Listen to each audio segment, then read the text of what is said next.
সুপ্রিয় দর্শক আসসালামু আলাইকুম। সবাই নিশ্চয়ই খুব ভালো আছেন।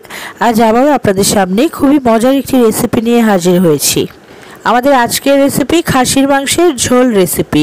মূলত খাসির মাংস কিন্তু কম বেশি আমরা সবাই পছন্দ করি। তাছাড়া খাসির মাংসে রয়েছে প্রচুর পরিমাণে ভিটামিন B12, যা হার্টের জন্য ভীষণ উপকারী। এছাড়াও খাসির মাংস খেলে শরীরে পটাশিয়াম ও সোডিয়ামের ব্যালেন্স বজায় থাকে। তো আমাদের আজকের রেসিপির জন্য আমি এখানে 1 কেজি ফ্রেশ খাসির মাংস কেটে বেছে ভালোভাবে ধুয়ে পরিষ্কার করে নিয়েছি। তো সরাসরি রান্নায় চলে যাচ্ছি প্রিয় দর্শক। প্রথমেই আমি একটি প্যানে পরিমাণ মতো তেলে আস্ত গরম মশলা দিয়েছি তেজপাতা, দারুচিনি, এলাচ, লবঙ্গ। এ পর্যায়ে 1 কাপ পরিমাণ পেঁয়াজ কুচি দিয়ে দিচ্ছি। মূলত আস্ত গরম মশলা এবং পেঁয়াজ কুচি কিছুক্ষণ ভেজে নেব।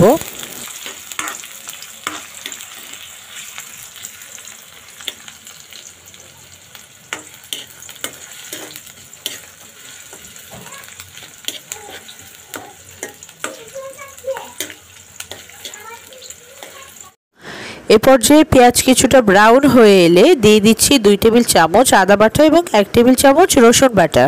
এই পর্যায়ে পেঁয়াজের সাথে আদা রসুনের পেস্ট কিছুটা ভেজে নেব, আদা রসুনের গন্ধটা চলে যাওয়ার আগ পর্যন্ত। এই পর্যায়ে দিয়ে দিচ্ছি 1/2 কাপ পরিমাণ পানি, তা না হলে মশলাটা পুড়ে যাবে।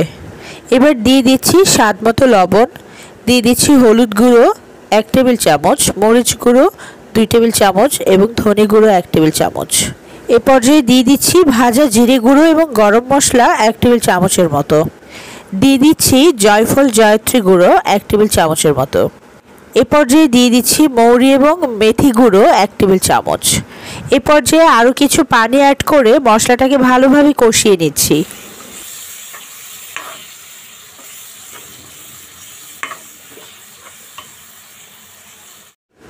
এই পর্যায়ে এখানে আমি 1 কাপ পরিমাণ টক দই দিয়ে দিচ্ছি। আমি মূলত আজকে অতিরিক্ত কোনো পানি অ্যাড করব না, টক দই আর মশলার পানিটুকু দিয়েই এই রান্নাটা করে দেখাচ্ছি। আমি আগে থেকেই ফেটিয়ে তারপর টক দই ব্যবহার করেছি এখানে, তা না হলে ছানা বেঁধে যাবে রান্নাটায়। এই পর্যায়ে আরও কিছুক্ষণ কষিয়ে নেব মশলাটাকে। মূলত মশলাটা যত ভালো কষানো হবে রান্নাটা খেতে ততই সুস্বাদু হবে। প্রিয় দর্শক, আপনারা চাইলে এখানে বিভিন্ন রকম বাদাম বাটা ব্যবহার করতে পারেন, তবে আমি এটাই স্কিপ করেছি। এই পর্যায়ে ধুয়ে রাখা মাংসগুলো দিয়ে দিচ্ছি এর মাঝে। এবার আরও কিছুক্ষণ কষিয়ে নিব এটাকে। মাংসটা কিছুক্ষণ কষানো হয়ে গেলে এই পর্যায়ে ঢাকনা দিয়ে ঢেকে 20 মিনিটের মতো রান্না করে নিচ্ছি।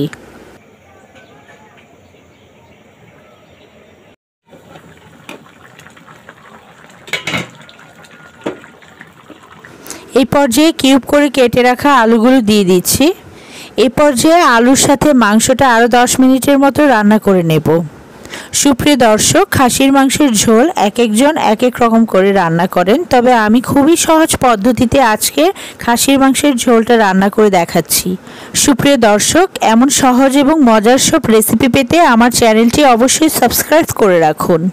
আর ভিডিওটি ভালো লাগলে অবশ্যই লাইক, কমেন্টস এবং শেয়ার করে পাশে থাকুন। সুপ্রিয় দর্শক, আমাদের রান্নাটা অলমোস্ট হয়ে এসেছে। আমাদের খাসির মাংসের ঝোলটা শুকিয়ে এরকম মাখা মাখা হলে চুলাটা অফ করে দিতে হবে। এই পর্যায়ে একটি সার্ভিং প্লেটে উঠিয়ে সার্ভ করে দেখাচ্ছি। দেখুন কতটা পারফেক্ট হয়েছে আমাদের আজকের রান্নাটা। প্রিয় দর্শক, আমার রেসিপি ফলো করে ঘরেই খুব সহজেই বানিয়ে নিতে পারেন খাসির মাংসের ঝোল। আজ এখানেই বিদায় নিচ্ছি। পরবর্তীতে হয়তো নতুন কোনো রেসিপি নিয়ে হাজির হব। সে পর্যন্ত সবাই খুব ভালো থাকবেন।